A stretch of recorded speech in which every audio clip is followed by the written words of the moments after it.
চেয়েছিলাম অধিকার, আমাদের বলে রাজাকার। এই আন্দোলন কোটাধীন নয়, এই আন্দোলন হচ্ছে কোটা সংস্কারের আন্দোলন। শেখ হাসিনা, আপনি আসলে কি চান? আপনার পেট্রোল বাহিনী হিসেবে দাঁড়িয়েছে ছাত্রলীগ। ঢাকা বিশ্ববিদ্যালয়ের ছাত্রছাত্রীদেরকে, নারী ছাত্রীদেরকে, বিভিন্ন কলেজের যে সমস্ত কলেজ বিশ্ববিদ্যালয়ের ছাত্রছাত্রী যারা এসছে, এমনকি ছাত্রীদেরকে পর্যন্ত মাটিতে ফেলে পিটিয়ে রক্তাক্ত করেছে ওই সন্ত্রাসী ছাত্রলীগ। তারা রড নিয়ে, পাইপ নিয়ে, হকি স্টিক নিয়ে কোটা সংস্কারের দাবিতে যারা যে সমস্ত ছাত্রছাত্রী আন্দোলন করছেন তাদের উপর হামলা চালিয়েছে। আগের দিন রাতে হল থেকেই তারা তাদের বিভিন্ন রকম হামলা তারা চালাচ্ছিল।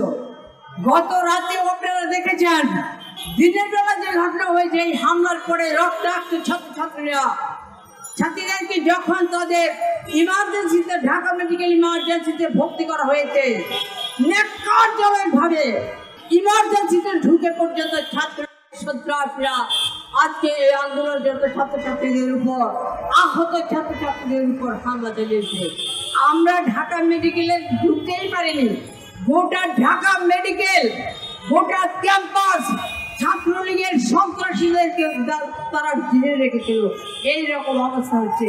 আমি প্রশ্ন করতে চাই, শেখ হাসিনা, আপনি আসলে কি চান?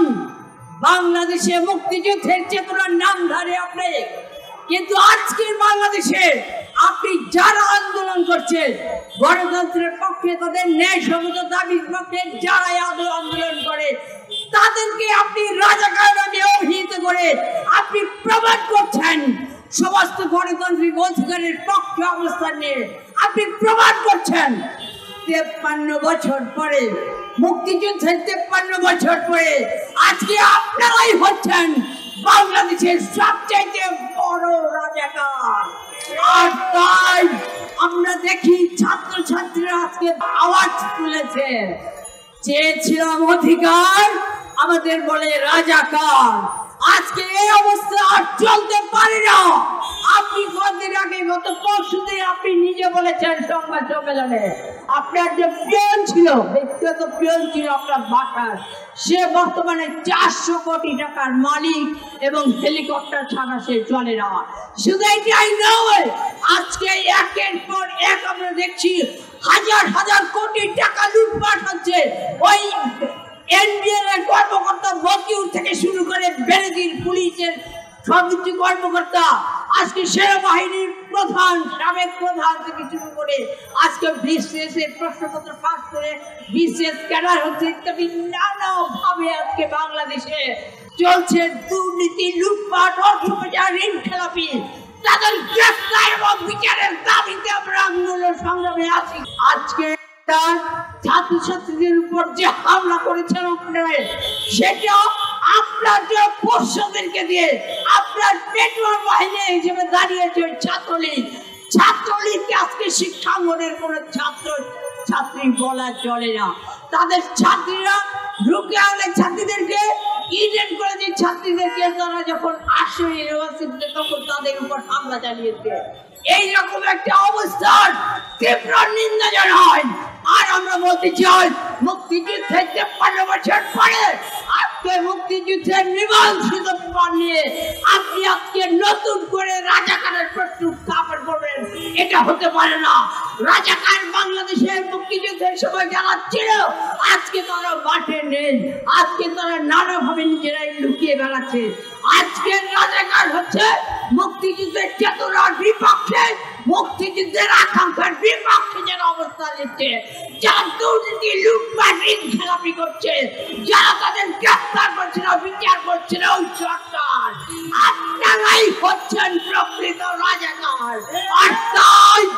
আর তাই আমরা দেখি আন্দোলন যারা করে তাদেরকে রাজাকার উপাধি দিয়ে আপনি তাদের উপর আজকে ছাত্রলীগ নাম ধরিয়ে আজকে সন্ত্রাসী বাহিনীকে আপনি উস্কে দিয়েছেন, তাদেরকে আপনি লেলিয়ে দিয়েছেন। আপনি দলের নেতা, রাষ্ট্রের প্রধানমন্ত্রী হয়েও এবং ওবায়দুল কাদের দলের সাধারণ সম্পাদক হয়েও আজকে যে সমস্ত কথাবার্তা বলেন, অত্যন্ত দায়িত্বহীন ন্যাক্কারজনক কথাবার্তা আপনারা বলেন ছাত্রলীগের মোকাবেলা করবে এদেরকে। তারপরে তারা যে এসেছিল রড নিয়ে, তারা যে এসেছিল পাইপ নিয়ে, তারা যে এসেছিল হকের নিয়ে, তারা যে হলে হলে আক্রমণ করেছে, সব কিছু দিয়ে বোঝা যায় এই আন্দোলনকে নস্যাৎ করবার জন্য তারা পরিকল্পিতভাবে আগে থেকেই তারা প্রস্তুত ছিল। বন্ধু আরেকটা কথা বলতে চাই, এইরকম হামলা মামলা চালিয়ে পৃথিবীর কোন কোন আন্দোলনকে কখনো কোন স্বৈরাচারী সরকার দমন করতে পারেনি।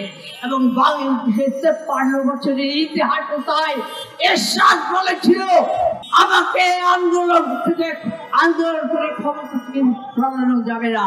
কিন্তু বাংলাদেশের ছাত্র সমাজ, ৮০ দশকের ছাত্র সমাজ, আমরা এখানে যারা আছি আপনারা দেখছেন, আমরা প্রকার চ্যালেঞ্জ করে বলেছি ওই স্বৈরাচারকে আমরা মানি না।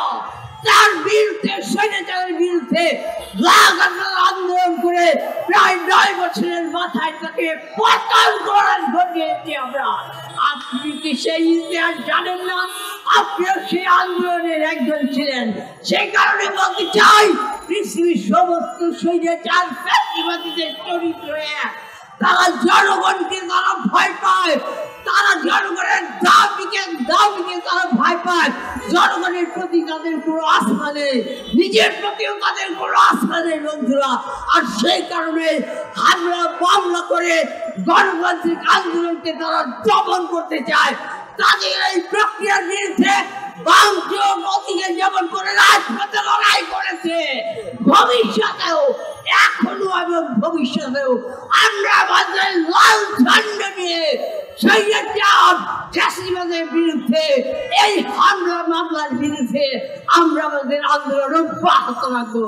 ছাত্রছাত্রীরা যারা আন্দোলন করছে, অনেকে বলেন যে আজকে কোটা বিরোধী আন্দোলন, এটাই হচ্ছে আমার শেষ কথা। এই আন্দোলন কোটা বিরোধী নয়, এই আন্দোলন হচ্ছে কোটা সংস্কারের আন্দোলন।